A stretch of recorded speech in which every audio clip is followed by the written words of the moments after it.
የአማራ ፋኖ ብሔራዊ ኃይል ምስረታን ተከትሎ የታዩ ለውጦች አንድምታዎች ምንድናቸው የሚሉትን ቀዳሚ ጥያቄ ላንሳ። ጥሩ አመሰግናለሁ ወንድሞቼ።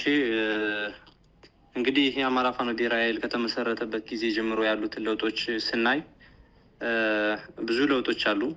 የመጀመሪያው ህዝባችን ሲጠብቀው የነበረው አንድ አማራዊ ቤት ተሰርቶ ማየቱ ትልቅ ለውጥ ነው። ትግሉን ለመቋጨት ብዙ ታጋይ ቢኖር በትክክል አንድ መዋቅር ያለው አደረጃጀት እስከሌለ ድረስ የትም መድረስ እንደማይቻል ይሄ ለህዝብ የተሰወረ አይደለም።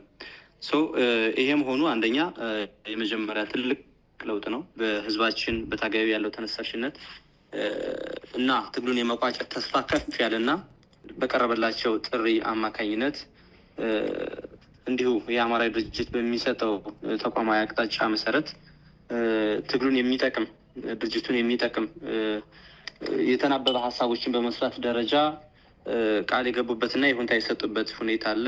በውጭ ድጋፍ እናደርጋለን የሚሉ እንዲሁም ደግሞ የውጭ ማህበራት አብዛኞቹ በተበታተነ መንገድ ከሚያደርጉት ድጋፍ በወጣ መንገድ ወደ አንድ መጣው አንድ አማራዊ ድርጅትን አማራዊ መታገያ ድርጅትን እንደሚደግፉበት መጠን ከተበታተነ አሰላለፍ እንዲሁም የድጋፍ መንገድ ወደ አንድ መዋቅር ለመምጣት ይሁንታቸውን ያሳዩ በርካታ ማህበራት አሉ።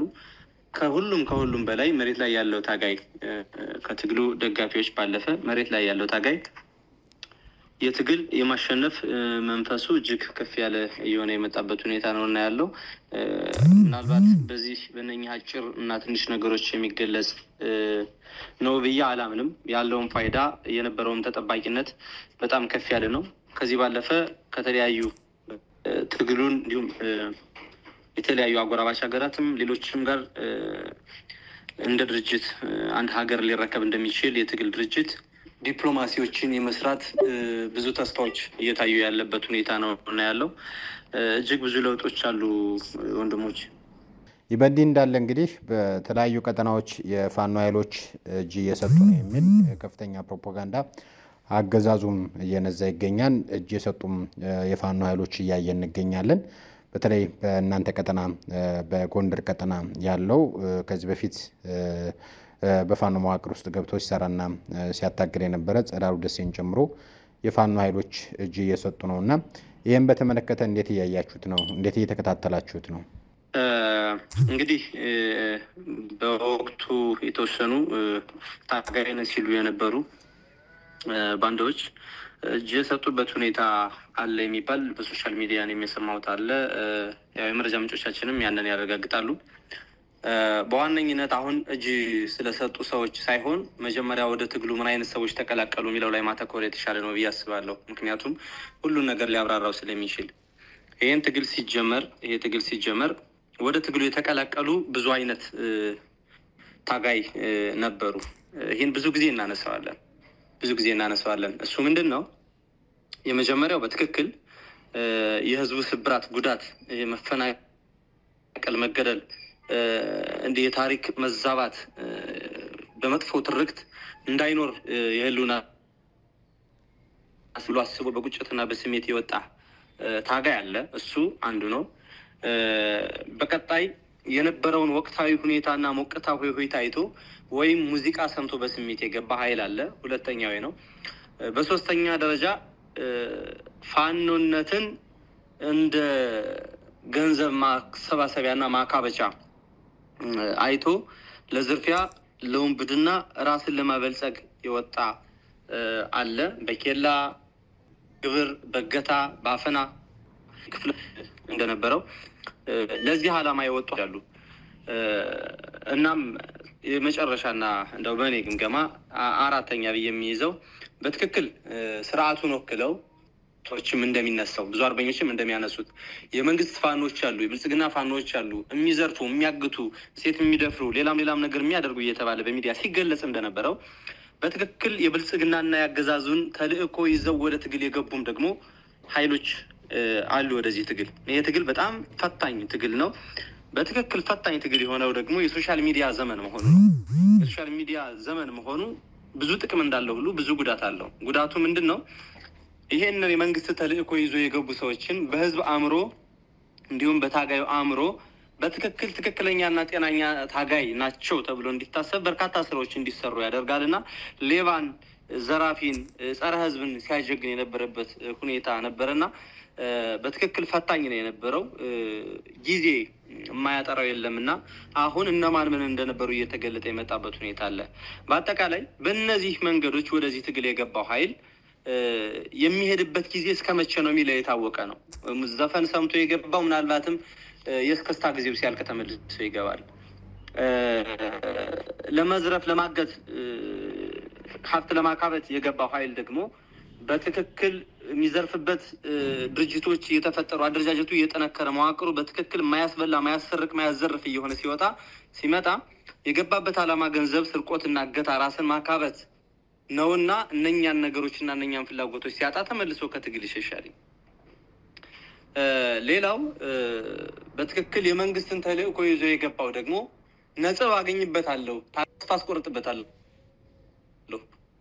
ህዝቡን ተስፋ አስቆርጥበታለሁ፣ የአማራን ህዝብ ስነበረውን ስሞች መግባት የትግሉን ስነ ልቦና መጉዳት ነው ሊያደርጉ የሚችሉት። እስካሁን ምረት የሚጠይቁ የሚገቡ ሌላም ነገር የሚያደርጉ ነገም ከነገ ወዲያ ይሄን ሊያደርጉ የሚችሉ ሰዎች ሊኖሩ ይችላሉ። የሚጠበቅ ነው። ይሄ የትግል ሂደቱ እያጠራቸው የሚመጣ ክስተት ነው እና አሁን በዚህ መንገድ የገቡት ሰዎች ይሄን የሚመስሉ ናቸው። በአጠቃላይ ግን ትግሉን የሚጨርሱ ምን አይነት ሰዎች ናቸው ካልን የአማራ ህዝብ ብሶት የገባቸው፣ የህልውና ስጋቱ የገባቸው፣ አሳቢ የሆኑ፣ ተበዳይነቱ በትክክል የሚቆጫቸው፣ አለመደራጀቱ፣ አለመታገሉ ህዝባቸውን እያስበላባቸው እንዳለ የሚሰማቸው ቁጭት ያለባቸው አርበኞች በትክክል አደረጃጀትና መዋቅራቸውን እያስተካከሉ እየመጡ ይሄ የሶሻል ሚዲያውንም ጫጫታ ሌላውንም አጀንዳ በሙሉ ሰብረው የአማራን የህልውና ደህንነት የሚያረጋግጡበት ጊዜ ሩቅ አይሆንም። ትግሉን ማን ይጨርሰዋል ካልን በትክክል የህዝቡ ብሶትና ስብራት የገባው ኃይል ይጨርሰዋል። እነኚህ ሰዎች በተልዕኮ የገቡ ነበሩ። ብዙ ነገሮችን በሚዲያ ስንናገር ቆይተናል። በትክክል በዚህ መልካቸው እስኪገለጹ ድረስ መጠበቅ ነበረብን እውነትነቱን ለማረጋገጥ። አሁንም እነኚህ ሰዎችና ግብረአበሮቻቸው ከዚህ ድርጊታቸው የማይቆጠቡ ስለሆኑ ይሄ የሚጠበቅ ነው። ነገም የሆነ ሰው ከነገ ወዲያም የሆነ ሰው በተከታታይ በማድረግ በትክክል ትግሉ ሞቷል ለማስባል ስራዎችን ሊሰሩ ይችላሉ። ይሄ የሚጠበቅ ነው። በቃ እነማን ሊሆኑ ይችላሉ የሚለውን ራሱ ቀድሞ አናሊሲስ መስራት ይቻላል። የህዝቡን ስነ ልቦና ለመጉዳት፣ የታጋዩን ስነ ልቦና ለመጉዳት፣ የሚዲያ ጫጫታውን ለመጠቀም እና ትግሉን ሌላ አጀንዳ ለማስያዝ ይሄ አገዛዙ ጸረ አማራ የሆነው አገዛዝ ፓወርፉል እንደሆነ ለማሳየት እና በትግሉ ላይ ተስፋ የሚቆርጡ ሰዎችን ለማብዛት አስበው የሚሰሩ የአማራ ህዝብ ህልውና ስጋት ያልገባቸው ጉዳት፣ ሰቀቀን፣ ግፍ፣ ግድያ፣ ጅምላ ግድያ እየደረሰበት ያለው ነገር ሁሉ አፈና በትክክል ያልገባቸውና ይህንን ነገር በሙሉ ራሳቸውን ለማጀገን ሲጠቀሙ የነበሩ በአፋቸው አማራ የሚመስሉ ኃይሎች ነገም ሊገቡ ይችላሉ። ይሄ የሚጠበቅ እንደሆነ ማሳሰብ እፈልጋለሁ። በትክክል ትግሉ የሚጨርሱት የገባቸው እውነተኞች ስለሆኑ የአማራ ህዝብ ከህልውና ስጋት ነፃ መሆኑና ማሸነፉ የማይቀር ነው እና እንደነዚህ አይነት ሰዎች የሚጠበቅ ነው መግባታቸው ለማለት ነው። ወንድም አድም እሺ፣ ከልብ እናመሰግናለን። እንግዲህ ሌላኛው በዛሬው ዕለት ከምናነሳቸው ነጥቦች መካከል አንደኛው አገዛዙ ክልልነትን የሚል አጀንዳ በሰፊው እያነሳና እያሰራጨ ይገኛል። ጎንደርን ደግሞ ቀዳሚው ኢላማ አድርጓል። ጎንደር ትሞሸራለች፣ ታገባለች ምናምን የሚል መሰል አሉባልታዎች በሰፊው እየተሰራጩ ይገኛሉና እንዴት ነው የምታዩት? እንዴት እየተከታተላችሁት ነው? የጎንደር የክልልነትን ጥያቄ አለ ወይ? እኔ በጣም የምገረምበት ነገር ምንድን ነው ይሄ የክልልነት ጥያቄ እንደው በአማራ ህዝብ ላይ የሚነሳ ሲሆን በትክክል አማራው ተከልሎ በተሰጠው ጓዳ ውስጥ ነው ወይ ያለ አማራ የሚባለው በዚያ ብቻ የተከለለ ነው ወይ ብሎ መጀመሪያ ማሰብ ያስፈልጋል።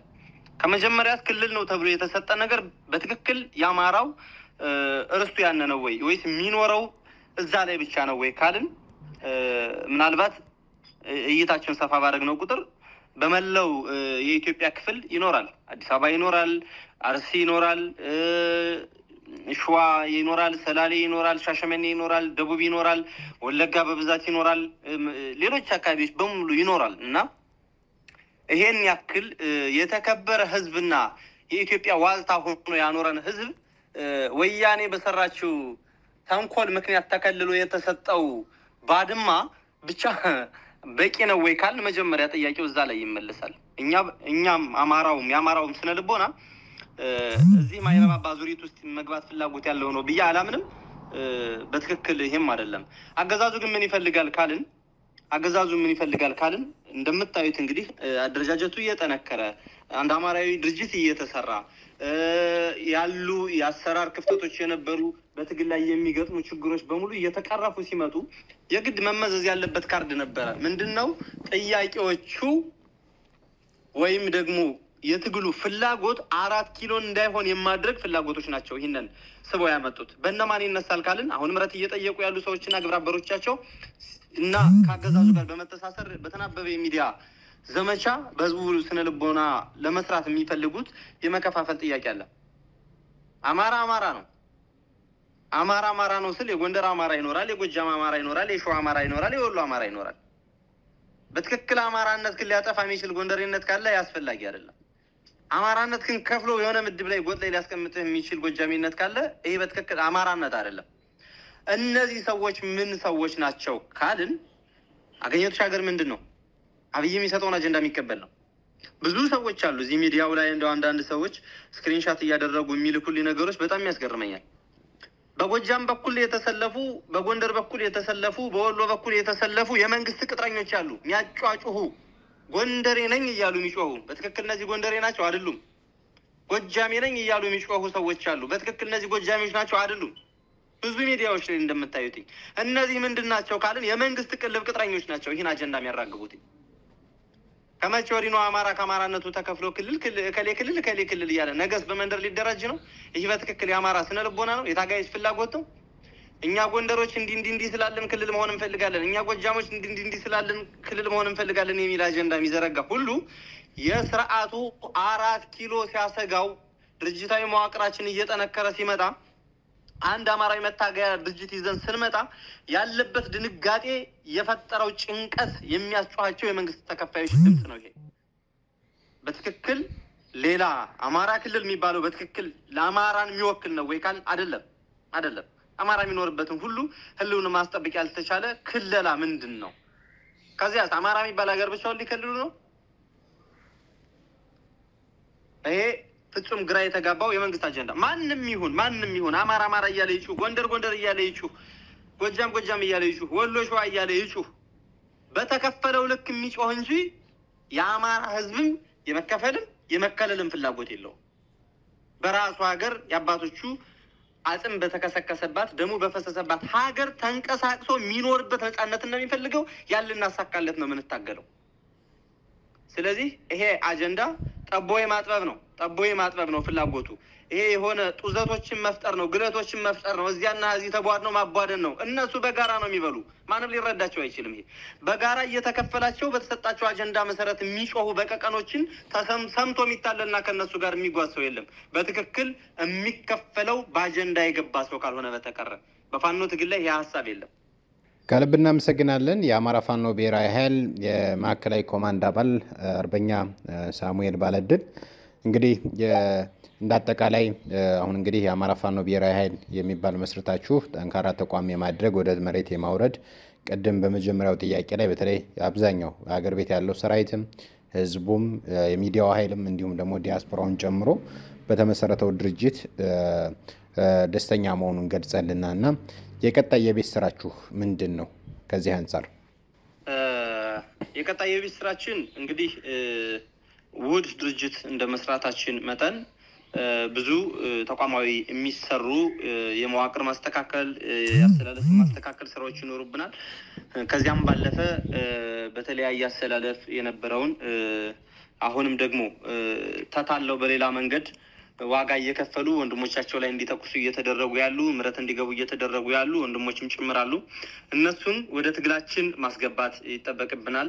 በትክክል የተደራጀ እውቅና ያለው ይሁንታ የተሰጠው የሚዲያ ማዕከላት በተናበበ መንገድ በትክክል የአማራን ብሶት የሚናገሩ፣ የትግሉን ድል የሚዘግቡ፣ አንዱን ከአንዱ ወንድም ከወንድም የማይለያዩ የተደራጀ ሚዲያ ሰንሰለቶችን መስራት ያስፈልጋል።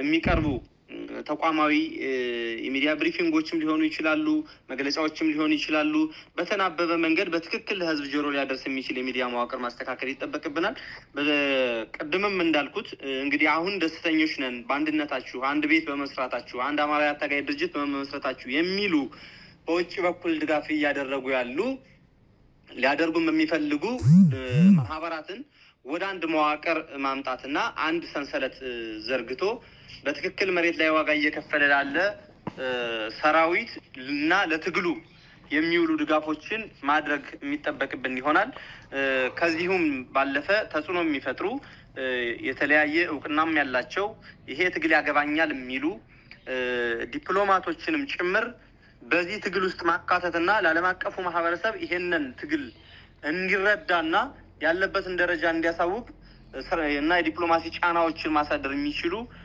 መዋቅሮችን መዘርጋት ይጠበቅብናል ከዚህ ባለፈ እንግዲህ ስርዓቱ የአማራን ህዝብ እየጨፈጨፈ ነው ያለው በጅምላ ያፈሰ ለሌላ ጦርነት እያዘጋጀ ነው ያለው እየደፈረ እየገደለ ነው ያለው ንጹሃንን በየጊዜው ማለት ነው በየጊዜው ይሄን እያደረገ ያለበት ሁኔታ ነውና ያለ በትክክል ጦርነቱን ለማሳጠር የሚያስችሉ ስራዎችን በሙሉ እንደ አማራ ፋኖ ብሔራዊ ኃይል መስራት ያለበትን ስራ ለመስራት ዝግጁ ነው ይሰራልም ጭምር እሺ ከልብ እናመሰግናለን አርበኛ ሳሙኤል ባለድል የአማራ ፋኖ ብሔራዊ ኃይል ማዕከላዊ ኮማንድ አባል በአንተ በኩል ቢነሱ በገልጻቸው በእናንተ በጥያቄ ምን ካላነሳችኋቸው የምትላቸው ሐሳቦች ካሉ ድሩን እንስጥ እንግዲህ ድርጅቱ መመስረቱን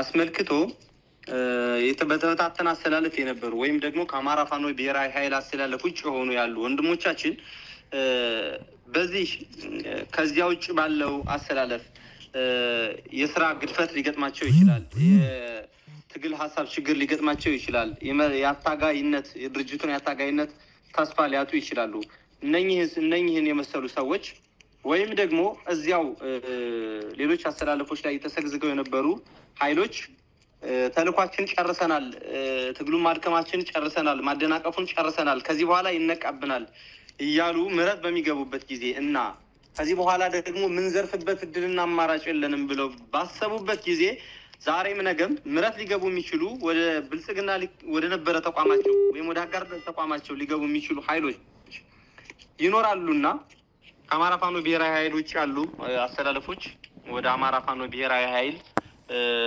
እንዲቀላቀሉና የትግሉ አካል ሆነው እንዲታገሉም እንዲያታገሉም ጭምር ጥሪ ማቅረብ ፈልጋለሁ ከዚህም ባለፈ በተለያየ አስተላለፍ ተሰልፈው የነበሩ ምናልባት መሪዎቻቸውና አታጋይ ናቸው ብለው ያመኑባቸው ሰዎች ምረት ሊገቡ ሌላም ነገር ሊያደርጉ ወደ መንግስት ሊጠጉ ሊክዱ ይችላሉ ምክንያቱም አሁን ድርጅቱ በትክክል እየተነከረ ሲመጣና ያስራር መዋቅሩ ጠንካራ ሲሆን እንደፈለጉ መዝረፍ እንደፈለጉ መስረቅ ምቹ ሁኔታዎች እንደማይፈጠሩ ሲያውቅ ይሄ አይነት ነገር እንደሚከሰት ቀደምም አቀርብ ያለውና በስር ያሉ ንጹህ ታጋዮች አሉ በስር ዋጋ እየከፈሉ ያሉ በእነዚህ ሰዎች ስር ያሉ ንጹህ ታጋዮች አሉ እነዚህ ታጋዮች ከትግሉ እንዳይሸሹ ጥሪ ማቅረብ ፈልጋለሁ ድርጅታችን ሁሉንም አቅፎ ለአማራ ህዝብ የህልውና ስጋት ሲል ያንነን ለመቀልበስ ሊታገል የሚፈልግ የትኛውንም ኃይል በግለሰብ በቲም በጋንታ በሻምበል በሻለቃ እንዲሁም በብርጌድ በክፍለ ጦር እንዲሁም ተመሰረተ እስከተባለው እዚህ ድረስ ተቀብሎ የማታገል መስራት በሚችለው በአቅሙ የማሰለፍ ሁሉ ፍላጎት አለውና ወደ አማራ ፋኖ ብሔራዊ ኃይል እንዲቀላቀሉ እንደ ወንድም አቅፈን ምንታገል እንደሆነ ማሳወቅና ጥሪ ማቅረብ ፈልጋለሁ አመሰግናለሁ ከልብ እናመሰግናለን የአማራ ፋኖ ብሔራዊ ኃይል ማዕከላዊ ኮማንድ አባል አርበኛ ሳሙኤል ባለድል ስለነበረን ቆይታ ስላደረስከን ማብራሪያዎችና እንዲሁም ደግሞ ስለሰጠን መረጃዎች በአድማጭ ተመልካቾቻችን ስም ከልብ እናመሰግናለን ሚዲያዎችም እንደዚሁ ስለነበረን ቆይታ ከልብ እናመሰግናለን በሌላ ፕሮግራም እስከምንገናኝ ከልብ እናመሰግናለን አክባሪ ይስጥልን እኛም እናመሰግናለን ሰላም ሁኑ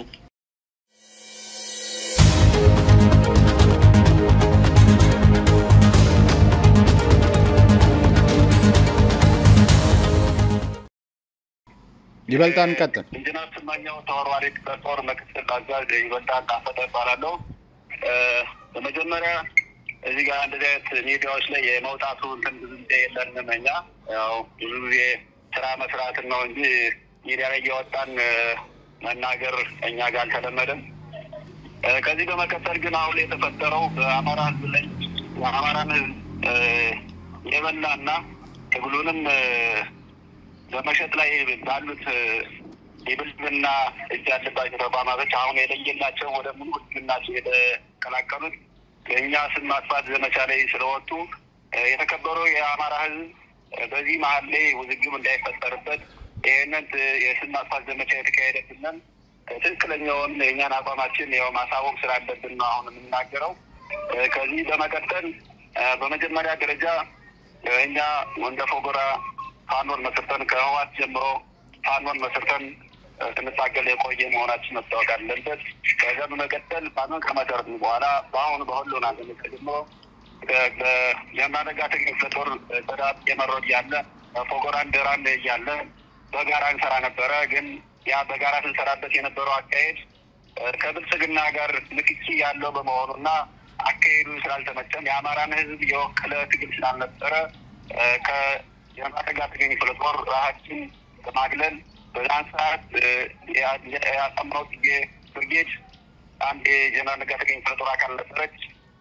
ብርጌዱን እኔም ማዛዥ ነበርኩኝ በሰዓቱ። አካሄዱ ስላልተመቸንና ይህን አካሄድ አንከተል በማለት ይህን ብርጌዱን እዚያ ወጥቼ ብርጌዷን ወደ ኢንጂነር ስመኘው በቀለ ተወራሪ ክፍለ ጦር አድርገን የአማራ ፋኖ በጎንደር አንድነት አቀላቅለን ራሳችንም በክፍለ ጦር ደረጃ አቆመን እየተገኘን እየታገልን እያለን አሁን በሰሞኑን እየተፈጠረ ያለው እና ከሰሞኑ በፊት ሰው እየታገተ በዚህ በአለም ሳጋ ቀጠና ከአለም ሳጋ ወጣ ከተማ ባለው መስመር ላይ ሰው እየታገተ ሴቶች መንገድ ትራንስፖርት ላይ እየተወረዱ እየተደፈሩ ብዙ አስነዋሪ ስራዎች እየተሰራ ይህንን እየታገንና እያስቆምን እንገኛለን። እኛ ይህንን በምናደርግ ሰዓት ደግሞ የእኛ ስም እያጠፉ ሰው እየታገተ እንዳይበልናቸው ይባላል። ኢንጂነር ስመኘው አገተ ይባላል። ይህን ያክል ሲያደርጉብንና ሲያጠፉን ቆይተዋል። ይህንንም ስንታገላቸው ቆይተናል። ይባስ ብሎ አሁን ላይ የለየለት ኃይላቸውን ይዘው ወደ ብልጽግና ገብተዋል። ከዚህ በመቀጠል ደግሞ የእኛን ስም ሊያጠፉ ሞክረዋል። እኔ የሚገርመው ጸዳሉን አይቼ አይደለም ፋኖነት የወጣሁት። ፋኖን የመሰረቱት ጸዳሉ ማለት ግለሰብ ነው። እሱ ብልጽግናን የብልጽግናን ተልእኮ ሲከተል ቆየ። ስለነቃንበት ራሳችን አግኝ መቆያዎች ይታወቃል። ስለዚህ አሁን እሱ ገባ ተብሎ የአማራ ህዝብ መወዛገብ የለበትም። የእኛን ስም ስላጠፋ ሚዲያ ላይ ያልሆነ ነገር ፌስቡክ ላይ የሚለጠፉትን ነገሮች ማህበረሰቡን ሊወስዱ ይገባል። ይህ ሀሰት ስለሆነ ማለት ነው። እኛ የወጣንለት አንዴ ለአማራ ህዝብ ነጻነት እንሞታለን፣ ህይወታችን እንሰጣለን ብለናል። ወደድንም ጠላንም ስንሞት ብቻ እንሞታለን እንጂ የአማራን ትግል የማንክድና ወደፊት ለአማራ ስንል የምንሞት መሆናችን መታወቅ አለበት።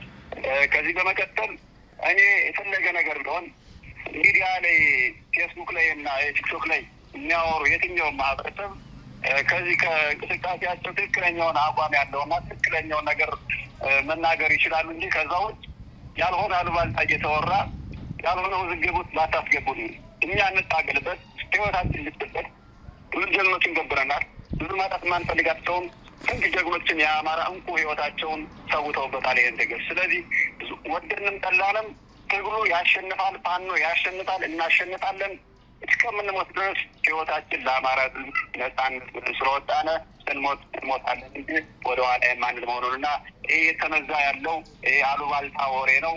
ራሱን አሁን ላይ እኛ ላይ ኦፕሬሽን አሰራለሁ በሚል በአሉባልታ እኛን አሸማቆ ወደታችን ምንል መስሎት ስለሆነ ይሄን ያክል እኛን ስናጠፈው እኛ ደግሞ በስም ማጥፋት የማንሸማቀቅና የትኛውንም የብልጽግናን ጫጫታ የማንሰማና እኛ ስራ ላይ ነን። በቃ አሁን ላይ ስራ ላይ ነን። ብልጽግና እንደፈልገ ይንጫጫል፣ እናውቀዋለን። ተንጫጭቶ ይቀራል። እንደምናሸነፍ ስለምናውቀው እኛ ወደዳችን ጠላችን የብልጽግና ኃይሎች ስራ ላይ ነን። በእናንተ ስም ማጥፋት የማንሸማቀቅ መሆኑና ሙሉ የአማራ ህዝብ ያውቀውና ሊረዳው የሚገባ የኢንጂነር ስመኘው ተወርዋሪ ክፍለ ጦር አቋም አድርጎ ለአማራ ህዝብ ነጻነት ህይወቱን የሚሰዋና የሚሰጥ ነው። ወደፊት ፋኖ ያሸንፋል። ለአማራ ህዝብ እንቆማለን። አመሰግናለሁ። እናመሰግናለን አርበኛ ይበልጣል ታፈተ። በመቀጠል የኢንጂነር ስመኘው ተወርዋሪ ክፍለ ጦር ፋይናንስ ኃላፊ የሆነው አርበኛ ሳሙኤል አወቀ መቀጠል ይችላለን። እሺ ጓዶች ወይም አርበኞቻችን እናመሰግናለን። እንግዲህ የአማራ ትግል ለ2 ዓመት በጣም እየተዋደቀና ብዙ ጀግኖቻችን እየተሰዋን ብዙ ደማቸውን ያፈሰሱና አጥንታቸውን የከሰከሱ ጓደኞቻችን ዋጋ የከፈሉበትን ትግል እንግዲህ ትናንት የብአዴን የብልጽግና ተላላኪዎች ትግላችን ለማንኮላሸትና የሄዱበት የመስመር ርቀት በጣም ያሳፈራል። እኔ በጣም ምናልባት ህዝቡ ሊረዳው የሚገባው ምናልባት ዛሬ በተደረገው አርበኞቻችን በጀነራል ነጋ ተገኘ ክፍለ ጦር በአርበኛ ጸዳሉ ደሴ በተደረገው ህዝቡ ምናልባት ግር ሊለው አይገባም። ይሄ ዛሬ አይደለም የተደረገ ጉዳይ አይደለም፣ የቆየ ውስጥ ለውስጥ ሲሰራ የቆየ ጉዳይ ነው።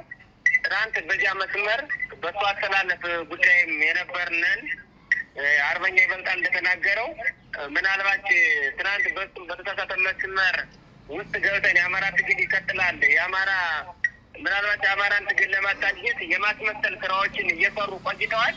በዛ በማስመሰል ስራ ውስጥ ባናቆም የአማራ ትግል ትክክለኛ አቋም ነው ብለን እንደ ደቡብ ጎንደር በጀነራል ነጋ ተገኘ ክፍለ ጦር ውስጥ ነበር። ትናንት በተሳሳተ መንገድ አፋሕድ ብለው ባደራጁት ተቋም ውስጥ ድርጅቶች ሲፈጥሩት አይ እኛ የድርጅት ከወንድሞቻችን ጋር አንድነት የአማራ ፋኖ አንድነት በጎንደር ነው የሚጠቅመን፣ ወንድሞቻችን አንድነት ነው የምንፈልገው፣ የአማራን ትግል ማሻገር ነው የምንፈልገው፣ የአማራን ትግል የአማራን እንባ ማንበባበት ነው የምንፈልገው፣ ለህዝብ ነው የምንለው፣ ለህዝብ ነው የምንታገለው ብለን ትናንትና ስንናገር የአፋሕድ የሚባለው ድርጅት በተሳሳተ መንገድ እኛን ገስጾናል። ግን እኛ ያንን የዛን መስመር የዛን ሀሳብ ተብረንም ቢሆን መግለጫ ሰጠን። የአማራ ፋኖ አንድነት በጎንደር ኢንጂነር ስመኘው ተወርዋሪ ክፍለ ጦር ብለን መሰረተን ያው እንግዲህ እንደምታውቁት በእናንተ ሚዲያ አስተላልፈናል። አሁንም ደግሞ እያደረገው ያለ ምናልባት የትግል ትናንት የትግል አጋሮቻችን የእነሱ ብንሆንም ታጋዮቻችን ናቸው፣ ጓደኞቻችን ነው በማለት ዛሬ በተለያየ በብልጽግና አስተላለፍ ቢሰለፉም እኛን ላልሆነ የጥላሸት መስመር ለመስጠት ባልሆነ አስተላለፍ ለመስጠትና የብልጽግና መስመር ለማስገባት ዛሬ በተለይ በተሰጠው አጠቃላይ የደቡብ ጎንደር አጀንዳ ኢንጂነር ስመኘው በተሳሳተ መንገድ ገብቷል። ደብረ ታቦር ላይ ዛሬ ገብተዋል እየተባለ ውለውን ሲደወል የዋለ በጣም ነው። እኛ በዛ ነው እንትን ያለ እኛ አላማችን ለግለሰብ የምናውል አይደለንም። የወጣንበት ለህዝብ ነው። የህዝብን ነጻነት ለማወጅ ነው። የህዝብን እንባ ለማበስ ነው። አላማችንም ዛሬም ነገም በግለሰብ ደረጃ የእንትን የምንል አይደለም። አብዛኞቻችን ኮሩን የሜጀር ጀነራል ዋንዳ አባተ ኮርን ስንመሰርት አውርተን ነበር። አብዛኞቹ የኮር አመራሮች ጋርም እንዲሁም የህዝቡ አመራሮች ጋር ስናወራ ነበር። ህዝቡ እንትን አፋባ የአማራ ፋኖ ብሔራዊ ኃይልን አሁን የተቋቋመው እኛ በጣም ደስ ብሎናል። ይህን ድርጅት ፈጥናችሁ እኛ ድርጅቱን ስም አናውቀውም፣ ግን ድርጅት ብትመሰርቱ ስንላቸው ወንድሞቻችን ይመጡ እንደሆነ የሚል ሀሳብ ነበር የሰጡኝ። ግን ምናልባት ፈጥናችሁ አቋቁሙና የብልጽግና አካል የፋኖን ካለሜዳ የለበሱ የፋኖን ካባ የለበሱ ስላሉ እነሱ ሰዎች ምናልባት የሚለይላቸውን አቋም ለመግለጽ አሁን ፈጥናችሁ መመስረት አለባችሁ ስንል እንግዲህ የአማራ ፋኖ አንድነት አጠቃላይ እስካሁን ቆይቷል። አሁን ግን ድርጅቶች ሲያቋቁም አሁን የመፍረክረክና አቋሙን የመለየት ስራ እየተሰራ ነው ያለው። ስለዚህ የአማራ ፋኖ አደራው ኃይል ሲቋቋም መፍረክረክ ጀምሯል። እንግዲህ አፋሕድ ማለት ነው። ስለዚህ ይህን መገለጫዎችን ማወቅ እንችላለን። ትናንት ያወራነው ወሬ ነው የነበረው። ወደ አንድነት መምጣት ቀርቶ አቋማቸውን አሳይተዋል። የማን እንደነበሩ ትናንትም ከጀርባችን ሲወጉ ነበር። ብዙ ወንድሞቻችን ብልጽግና ከሚወጋኝ በብልጽግና ሚሊዮኖች የፋኖ ካባ ለብሰው ነው ከጎናችን ሲወጉ የነበር። አሁንም መገለጫቸውን እያሳዩን ይገኛሉ። ስለዚህ ከእነዚህን አውቀንባቸዋል። ዛሬ ወደ አንድ አስተላለፍ ከመጡ የወጣንበት ዓላማ ስለሆነ የትኛውም ኃይል የትኛውም የጦር መሳሪያ ይዞ የትኛውም አድማ በታኝም ሚሊሻም መከላከያም መጥቷል። አሁንም ስለ አስተላለፋቸውን ካሳመሩ ትናንት ባልሆነ መስመር ተሰልፈው የእኛ ጎን መስለው የሚወጉንን ነው እንጂ ምናልባት ስጋት የነበረብና እንዳስተላለፍ መስመር ይዞ ከመጡ እኛም የምንፈልገው ነው። ለአማራ እንግዲህ ጦርነት ሰርጉ ነው። ችግር የለብንም። እንኳን አስተላለፋቸውን አሳጅን እንጂ እኛ ችግር የለብንን። አስተላለፋችን አሳምረናል። ይህን የአማራ ህዝብ ሊያውቀው የሚገባ ግን የአማራ ፋኖ አንድነት በጎንደር ኢንጂነር ስመኘው ተወርዋሪ ክፍለ ጦር የማንም አካል አይደለንም። ለህዝብ የወጣን ጀግና የተገበረበት ትግል ነው። ወንድሞቻችን የገበርንበት በዚህ 2 ዓመት ነው እስከመጨረሻው ድረስ እኛ በአንድነቱም በየትኛውም ካይል ከጎን ሆነን ተሰልፈን የብልጽግና ሰራዊት እስከመጨረሻው ድረስ ለመፋለም ዝግጁ ነን። የብልጽግና ሰራዊትም እንግዲህ ተሽመርምሮ ሲጠፋ በዚህ ሰዓት እንግዲህ ከጎናችን ሌሎች ትግላችን ለመጎተት ያደረጉት ጥረት ነው። እኔ አሳዝኖኝ ነበር። ችግር የለውም። ለወደፊት እንፋለምበታለሁ። አመሰግናለሁ።